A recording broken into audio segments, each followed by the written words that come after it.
আজকে তোমাদের জন্য নতুন একটা ভিডিও নিয়ে এসেছি। বিষয়টি হলো ধ্রুবীয় এবং অধ্রুবীয় অণু সম্পর্কে।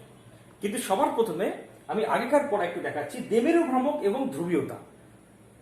HCl একটা অণু, ক্লোরিন বেশি তড়িৎ ঋণাত্মক, তাই বন্ধন সৃষ্টিকারী ইলেকট্রন জোড়কে ক্লোরিন নিজের দিকে টানবে। ফলে ক্লোরিন প্রান্তে আংশিক নেগেটিভ চার্জ সৃষ্টি হবে এবং হাইড্রোজেন প্রান্তে আংশিক পজিটিভ চার্জ সৃষ্টি হবে। তাই এই অণুটিকে আমি বলবো ধ্রুবীয় অণু বা পোলার মলিকুল। অন্যভাবে বলতে গেলে পরে ক্লোরিন বেশি তড়িৎ ঋণাত্মক হওয়ায় এই বন্ধন সৃষ্টিকারী ইলেকট্রন জোড় ক্লোরিনের দিকে একটা টান অনুভব করবে। এই টানকে বলে দ্বিমেরু ভ্রামক, যাকে মিউ দ্বারা প্রকাশ করা হয়। এই মিউ এর মান মানে দ্বিমেরু ভ্রামকের মান হয় এই অণুটির পজিটিভ কেন্দ্র অথবা নেগেটিভ কেন্দ্রের চার্জ। কেন অথবা বললাম? কারণ এই বন্ধনের এইদিকে যতটা পজিটিভ এইদিকে ঠিক ততটাই নেগেটিভ। তাই দ্বিমেরু ভ্রামকের মান হবে পজিটিভ কেন্দ্র অথবা নেগেটিভ কেন্দ্রের চার্জ কিন্তু ওই কেন্দ্র দুটির মাঝের দূরত্বের গুণফল।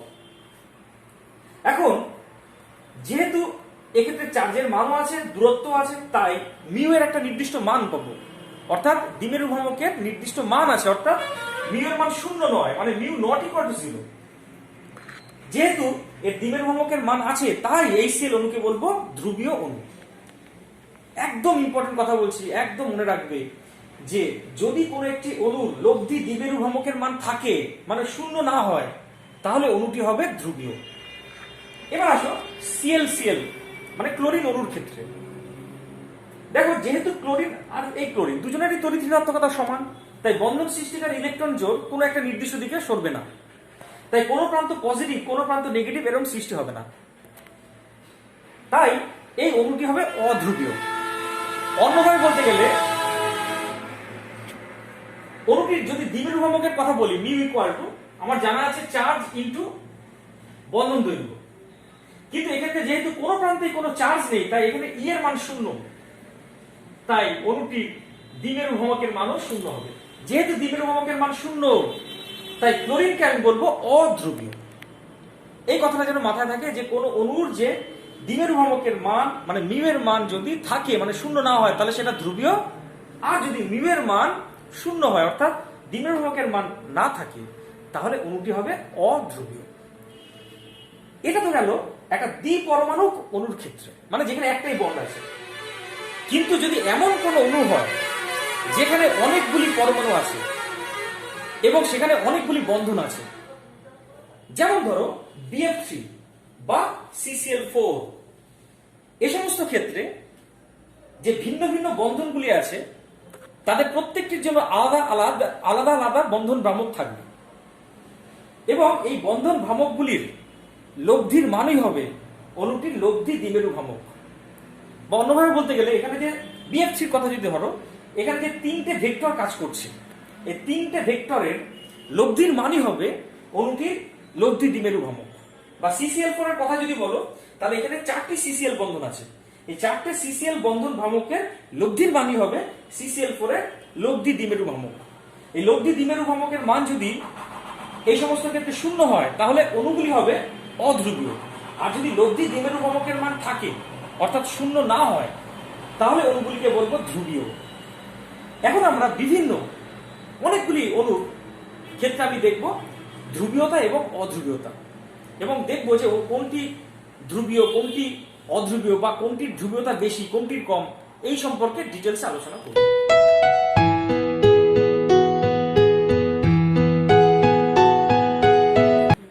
দেখো, CCl4 এবং CH3 অণুকে আলাদা আলাদাভাবে দেখি। CCl4 এর গঠনাকৃতি হচ্ছে চতুস্তলকীয়। এখানে 4টি CCl বন্ধন আছে, অনেকটা এরকম স্ট্রাকচার। দেখো, এখানে এইটা হচ্ছে চতুস্তলকীয় গঠন, মাঝখানে কার্বন, এখানে Cl Cl Cl Cl। ক্লোরিনগুলি বেশি তড়িৎ ঋণাত্মক, তাই CCl বন্ধন ভ্রামক ক্লোরিনের দিকে ক্রিয়াশীল, মানে এই ক্লোরিনের দিকে, এই ক্লোরিনের দিকে, এই ক্লোরিনের দিকে। তাহলে এই 3টে CCl বন্ধন ভ্রামকের লব্ধি কোন দিকে কাজ করবে? নিচের দিকে, যেটা এই চতুর্থ CCl বন্ধন ভ্রামকের সমান এবং বিপরীত। তাই অণুটি হবে মোটের উপরে অধ্রুবীয়। যেমন এখানে দেখা যায় এই CCl বন্ধন ভ্রামকের লব্ধি Cl এর দিকে, Cl এর দিকে, Cl এর দিকে। তাহলে এই 3টি CCl বন্ধন ভ্রামকের লব্ধি নিচের দিকে, যার মান হবে চতুর্থ সিসিএল বন্ধন ভ্রামকের সমান এবং বিপরীত। তার ফলে অণুটির লব্ধি দ্বিমেরু ভ্রামকের মান 0, অর্থাৎ মিউ ইকুয়াল টু 0। তাই অণুটি হবে অধ্রুবীয়। এবার আসি CH-Cl3। মনে করো এই হচ্ছে সেই CH-Cl3 অণু। এখানে কার্বন আছে, এটা হাইড্রোজেন, এটা ক্লোরিন, এটা ক্লোরিন, এটা ক্লোরিন। প্রথমে এই তিনটে বন্ধন নিয়ে ভাবছি। CCl বন্ধন ভ্রামকগুলি Cl এর দিকে, তাহলে তিনটে CCl বন্ধন ভ্রামকের লব্ধি নিচের দিকে। এটা কার্বন, এটা হাইড্রোজেন। হাইড্রোজেনের থেকে কার্বন বেশি তড়িৎ ঋণাত্মক, তার ফলে এই বন্ধন ভ্রামক নিচের দিকে ক্রিয়াশীল হবে। তাহলে তিনটি CCl বন্ধন ভ্রামকের লব্ধি নিচের দিকে ক্রিয়াশীল ছিল, CH বন্ধন ভ্রামকও নিচের দিকে ক্রিয়াশীল। তার ফলে এই অণুটির লব্ধি দ্বিমেরু ভ্রামকের মান আছে এবং অণুটি ধ্রুবীয়।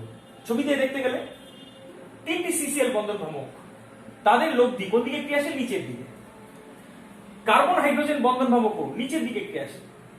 তার ফলে CH-Cl3 অণুর লব্ধি দ্বিমেরু ভ্রামকের মান আছে, অর্থাৎ এর দ্বিমেরু ভ্রামকের মান কখনো 0 নয়। তাই অণুটি হবে ধ্রুবীয়।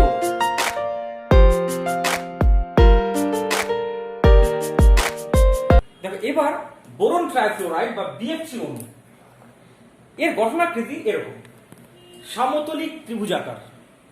কেমন? এখানে কেন্দ্রে বোরন থাকে, তিন দিকে তিনটে ফ্লোরিন পরমাণু আছে। ফ্লোরিন বেশি তড়িৎ ঋণাত্মক, তাই BF বন্ধন ভ্রামক ফ্লোরিনের দিকে, এদিকে একটা বন্ধন ভ্রামক কাজ করবে, এদিকে একটা বন্ধন ভ্রামক কাজ করবে। তাহলে দুটি BF বন্ধন ভ্রামকের লব্ধি কোন দিকে কাজ করবে? নিচের দিকে, যেটা কিনা তৃতীয় BF বন্ধন ভ্রামকের সমান এবং বিপরীত। তার ফলে অণুটির কোনো লব্ধি দ্বিমেরু ভ্রামক থাকবে না, অণুটি হবে অধ্রুবীয়। ছবি থেকে দেখা যায়, আমি বন্ধন ভ্রামককে লাল কালি দিয়ে দেখিয়েছি। এই BF বন্ধন ভ্রামক, এই BF বন্ধন ভ্রামকের লব্ধি নিচের দিকে, তৃতীয় BF বন্ধন ভ্রামক উপরের দিকে, এবং এই দুটি একে অপরকে প্রশমিত করে দেয়। তার ফলে অণুটি হয় অধ্রুবীয়। আরেকভাবে ব্যাখ্যা করা যায়। দেখো এই BF3 অণুর যে কোনো একটা বন্ধন যদি ধরো, তাহলে দেখবে বোরন এবং ফ্লোরিনের মধ্যে ফ্লোরিন বেশি তড়িৎ ঋণাত্মক বলে ফ্লোরিন প্রান্ত আংশিক নেগেটিভ তড়িৎগ্রস্ত, বোরন প্রান্ত আংশিক পজিটিভ তড়িৎগ্রস্ত। একইভাবে এই ফ্লোরিনও নেগেটিভ তড়িৎগ্রস্ত, ডেল্টা মাইনাস, এই ফ্লোরিনও ডেল্টা মাইনাস। এখন এই BF3 অণুতে হতে পারে যে তিনটি নেগেটিভ কেন্দ্র আছে, কিন্তু এই তিনটি নেগেটিভ কেন্দ্রের অভিকর্ষ কেন্দ্র কোথায়? বোরনে। অর্থাৎ BF3 অণুর নেগেটিভ চার্জের অভিকর্ষজ কেন্দ্র বোরন, আবার পজিটিভ চার্জের কেন্দ্র কোনটা? সেটাও বোরন। তার ফলে অণুটির পজিটিভ এবং নেগেটিভ কেন্দ্রের মধ্যে ডিসটেন্স D = 0, অর্থাৎ অণুটির পজিটিভ এবং নেগেটিভ কেন্দ্রের মধ্যে দূরত্ব সমান সমান 0। এখন আমার জানা আছে মিউ = E × D। যেহেতু পজিটিভ কেন্দ্র এবং নেগেটিভ কেন্দ্রের মধ্যে দূরত্ব 0, তাই অণুটির লব্ধি দ্বিমেরু ভ্রামকের মান হবে 0, অর্থাৎ অণুটি হবে অধ্রুবীয়। তাহলে অন্যভাবে বলতে গেলে কি দাঁড়াচ্ছে? BF3 নেগেটিভ আধানের অভিকর্ষ কেন্দ্র এবং পজিটিভ আধানের অভিকর্ষ কেন্দ্র সমকেন্দ্রিক, এবং সেটা কোথায় অবস্থিত? বোরনে। তাই BF3 অণুতে যেহেতু পজিটিভ এবং নেগেটিভ কেন্দ্রের মধ্যে দূরত্ব 0, তাই অণুটির লব্ধি দ্বিমেরু ভ্রামকের মানও 0, অর্থাৎ অণুটি হয় অধ্রুবীয়।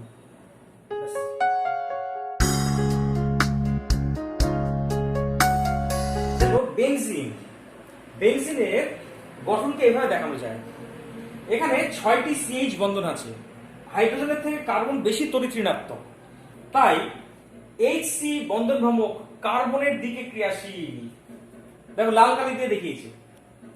এক্ষেত্রে হাইড্রোজেন প্রান্ত হবে আংশিক পজিটিভ, কার্বন প্রান্ত হবে আংশিক নেগেটিভ। এবার খেয়াল করো, হাইড্রোজেনগুলি সব পজিটিভ কেন্দ্র, তাদের অভিকর্ষ কেন্দ্র কোথায় আছে? এইখানে। তাহলে বেনজিনের পজিটিভ চার্জের সেন্টার পয়েন্ট এখানে। আবার কার্বনগুলি নেগেটিভ, তাদের সেন্টার পয়েন্ট কোনটা? একই জায়গায়। তার ফলে পজিটিভ কেন্দ্র এবং নেগেটিভ কেন্দ্রের মধ্যে ডিসটেন্স মানে দূরত্ব 0।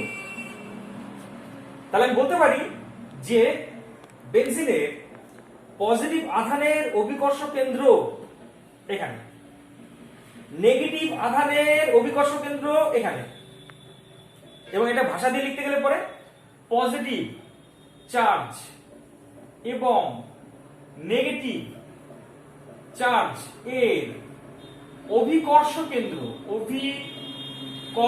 কেন্দ্র সমকেন্দ্রিক। তাই বেনজিন অধ্রুবীয়। কারণ আমার জানা আছে একই কথা বারবার না বললে হয়, mu equal to E into D, এখানে ডি এর মানটা 0, অতএব মিউ ইকুয়াল টু 0।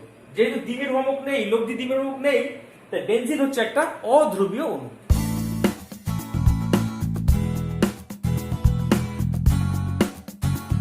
দেখো এবার H2 এবং SO2 দ্বিমেরু ভ্রামকের তুলনা করব। H2 এর গঠন আকৃতি হলো চতুস্তলকীয়, যার অক্সিজেনের দুটি OH বন্ধন আছে এবং দুটি নিঃসঙ্গ ইলেকট্রন জোড় আর দুই দিকে থাকে।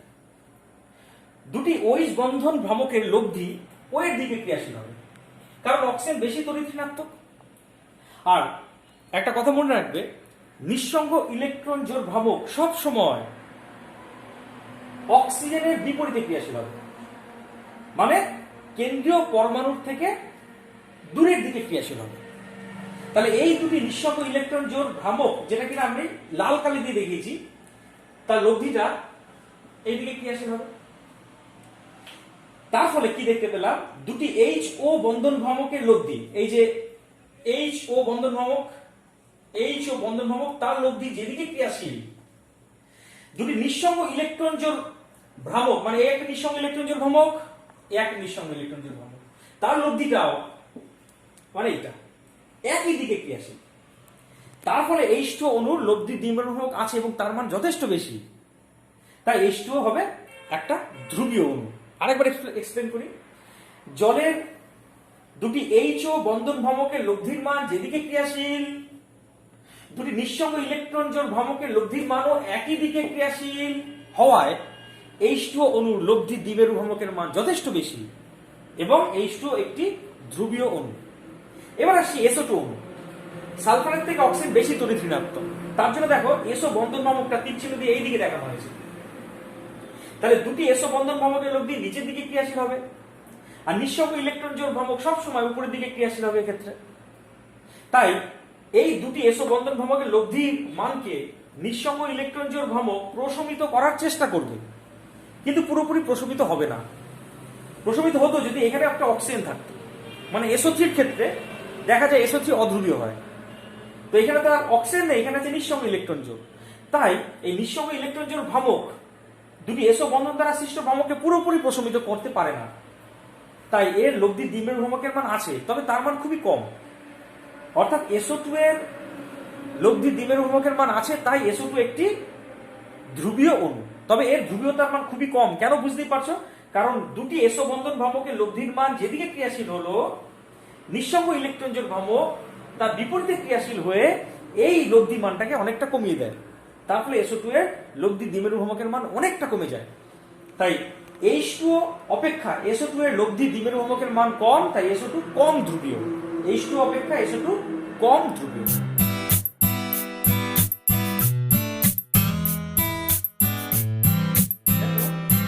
NH3 এবং NH3 এর দ্বিমেরু ভ্রামকের তুলনা করব। NH3 তে নাইট্রোজেন পরমাণুর তড়িৎ ঋণাত্মকতা হাইড্রোজেনের থেকে বেশি, তাই তিনটি NH বন্ধন ভ্রামকের লব্ধির মান যেদিকে ক্রিয়াশীল, নিঃসঙ্গ ইলেকট্রন জোড় ভ্রামকও দেখো সেই দিকে ক্রিয়াশীল। তার ফলে NH3 এর লব্ধি দ্বিমেরু ভ্রামকের মান যথেষ্ট বেশি হয়। কিন্তু NF3 তে নাইট্রোজেন অপেক্ষা ফ্লোরিনের তড়িৎ ঋণাত্মকতা বেশি, তাই তিনটি NF বন্ধন ভ্রামকের লব্ধির মান যেদিকে ক্রিয়াশীল, নিঃসঙ্গ ইলেকট্রন জোড় ভ্রামক দেখো তার বিপরীতে ক্রিয়াশীল। তার ফলে NF3 এর লব্ধি দ্বিমেরু ভ্রামকের মান যথেষ্ট কমে যায়। তবে কমে গেলে কি হবে, এর লব্ধি দ্বিমেরু ভ্রামকের মান আছে, কিন্তু তার মান অনেকটা কম। তাই এটা অণুটি ধ্রুবীয় হলেও এর ধ্রুবীয়তার মান NH3 অপেক্ষা অনেক কম। তাহলে কি দাঁড়ালো, NH3 এর ধ্রুবীয়তার মান NH3 অপেক্ষা অনেক বেশি।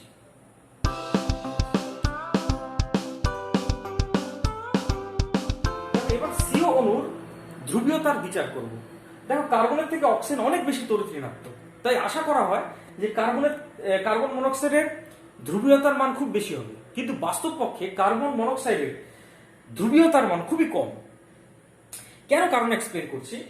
দেখো, কার্বনের সর্বশেষ কক্ষে মোট নিজস্ব 4টি ইলেকট্রন থাকে, আর অক্সিজেনের সাথে দুটি সমযোজী বন্ধন থেকে ওর সর্বশেষ কক্ষে আরো 2টি ইলেকট্রন চলে আসে। তাই কার্বনের শেষ কক্ষে মোট 6টি ইলেকট্রন থাকে। এক্ষেত্রে কার্বনের আরো 2টি ইলেকট্রন চাই অষ্টক পূর্ণ করার জন্য। অক্সিজেনের যেহেতু 2 জোড়া নিঃসঙ্গ ইলেকট্রন জোড় থাকে, তাই এক জোড়া নিঃসঙ্গ ইলেকট্রন জোড়কে অক্সিজেন কার্বনের দিকে ঠেলে দেবে, তাহলে এর অষ্টক পূর্ণ হবে। এর ফলে এক ধরনের পাই মোমেন্ট তৈরি হবে, যাকে বলে পাই বন্ধন ভ্রামক, যেটা অক্সিজেন থেকে কার্বনের দিকে ক্রিয়াশীল। আবার অক্সিজেনের যেহেতু তড়িৎ ঋণাত্মকতা বেশি, তাই কার্বন থেকে অক্সিজেনের দিকে সিগমা মোমেন্ট ক্রিয়াশীল থাকে।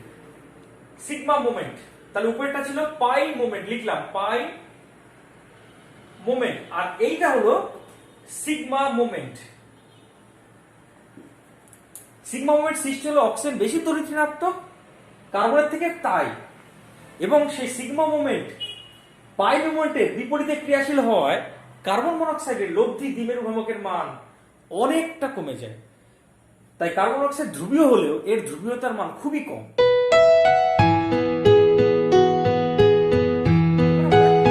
অণুর ধ্রুবীয়তা বিচার করব। সবার আগে এর গঠন দেখি। এর গঠনাকৃতি সরল রৈখিক। প্রথমে আমি নাইট্রোজেন অণুটাকে দেখালাম। নাইট্রোজেন অণুতে থাকা 2টি পরমাণু, মনে রাখবে, নিঃসঙ্গ ইলেকট্রন জোড় থাকে। এগুলো হচ্ছে এদের নিঃসঙ্গ ইলেকট্রন জোড়। পাশে একটা অক্সিজেন পরমাণুকে লিখলাম। অক্সিজেনের শেষ কক্ষে 6টি ইলেকট্রন থাকে, তুমি জানো। এবার অক্সিজেন চাইবে কি ওর অষ্টক পূর্ণ হোক। তাহলে অক্সিজেনের অষ্টক পূর্ণ করার তাগিদে নাইট্রোজেন কি করবে, এর এক জোড়া ইলেকট্রন ওকে দান করবে, অসমযোজী বন্ধন সৃষ্টি করবে। এর ফলে এই প্রান্তে আমি নেগেটিভ চার্জ দেবো, এই প্রান্তে পজিটিভ চার্জ দেবো। কেন? কারণ যেহেতু নাইট্রোজেন ইলেকট্রন জোড় দান করেছে, তাই নাইট্রোজেন ইলেকট্রনের ঘাটতি হয়েছে, তাই প্লাস। অক্সিজেন ইলেকট্রন পেয়েছে, তাই অক্সিজেনে ইলেকট্রন আধিক্য, তাই মাইনাস। এখন অক্সিজেন বেশি তড়িৎ ঋণাত্মক থাকায় নাইট্রোজেন থেকে অক্সিজেনের দিকে একটা বন্ধন ভ্রামক ক্রিয়াশীল, আর নাইট্রোজেনের যে নিঃসঙ্গ ইলেকট্রন জোড় সেটাকে এইভাবে দেখানো। দেখো, এই নিঃসঙ্গ ইলেকট্রন জোড় ভ্রামক সবসময় নাইট্রোজেনের বিপরীতে ক্রিয়াশীল হবে। তাহলে এনও বন্ধন ভ্রামক এবং নিঃসঙ্গ ইলেকট্রন জোড় ভ্রামক পরস্পর বিপরীতে ক্রিয়াশীল থাকায় N2O অণুর লব্ধি দ্বিমেরু ভ্রামকের মান খুবই কম হয়। তবে N2O ধ্রুবীয়, কিন্তু ধ্রুবীয় হলে কি হবে, এর লব্ধি দ্বিমেরু ভ্রামকের মান খুবই কম।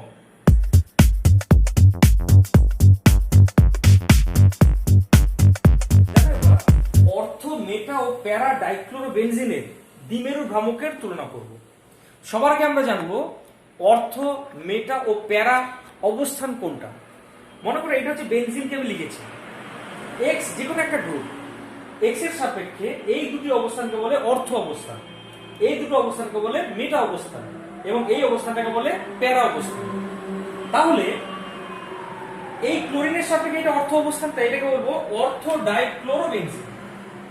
এই ক্লোরিনের সাপেক্ষে এটা মেটা অবস্থান, তাই এটাকে বলবো মেটা ডাইক্লোরোবেনজিন। এই ক্লোরিনের সাপেক্ষে এটা প্যারা অবস্থান, তাই এটা হচ্ছে প্যারা ডাইক্লোরোবেনজিন। এবার এদের দ্বিমেরু ভ্রামকের তুলনা করছি। দেখো, প্যারা ডাইক্লোরোবেনজিনের একটি সিসিএল বন্ধন ভ্রামক অপর সিসিএল বন্ধন ভ্রামকের পরস্পর সমান এবং বিপরীত। এইদিকে যে টানটা কাজ করছে আর এইদিকে যে টানটা পরস্পরকে প্রশমিত করে দেয়, তার ফলে এই অণুটির লব্ধি দ্বিমেরু ভ্রামকের মান 0, অর্থাৎ এই ক্ষেত্রে মিউ ইকুয়াল টু 0। তো এর কোনো লব্ধি দ্বিমেরু ভ্রামক থাকে না, অর্থাৎ এই অণুটি হবে অধ্রুবীয়, অর্থাৎ প্যারা ডাইক্লোরোবেনজিন হচ্ছে অধ্রুবীয়। এখন দেখো, এক্ষেত্রে সিসিএল, এই সিসিএল আর এই সিসিএল বন্ধন পরস্পর 120 ডিগ্রিতে, এই কোণটা হচ্ছে 120 ডিগ্রি, 120 ডিগ্রিতে থাকছে। আর এর ফলে এদের একটা লব্ধি কাজ করবে এবং এইটা এই বরাবর। কিন্তু এক্ষেত্রে যে বন্ড অ্যাঙ্গেলটা থাকবে, সেই বন্ড অ্যাঙ্গেলটা মাত্র 60 ডিগ্রিতে থাকছে, এবং এদের লব্ধি ভ্রামকটা এই বরাবর কাজ করবে। এখন বন্ড অ্যাঙ্গেলটা যত কমবে তত লব্ধি দ্বিমেরু ভ্রামকের মানটা বাড়বে। তাই এটা 180 ডিগ্রি ছিল, লব্ধি দ্বিমেরু ভ্রামক 0। 120 ডিগ্রি, তাই লব্ধি দ্বিমেরু ভ্রামকের মান থাকবে কিন্তু অনেকটা কম। কিন্তু যেহেতু এক্ষেত্রে বন্ধন কোণের মানটা অনেকটা কম, মাত্র 60°, 60°। তাই এক্ষেত্রে লব্ধি দ্বিমেরুভকের মান সব থেকে বেশি হবে। তাই সব থেকে বেশি হচ্ছে অর্থো ডাইক্লোরোবেনজিন, তারপরে মেটা ডাইক্লোরোবেনজিন, আর তারপরে প্যারা ডাইক্লোরোবেনজিন। মনে থাকে যেন প্যারা তো 0, আর সব থেকে বেশি হলো অর্থো ডাইক্লোরোবেনজিন।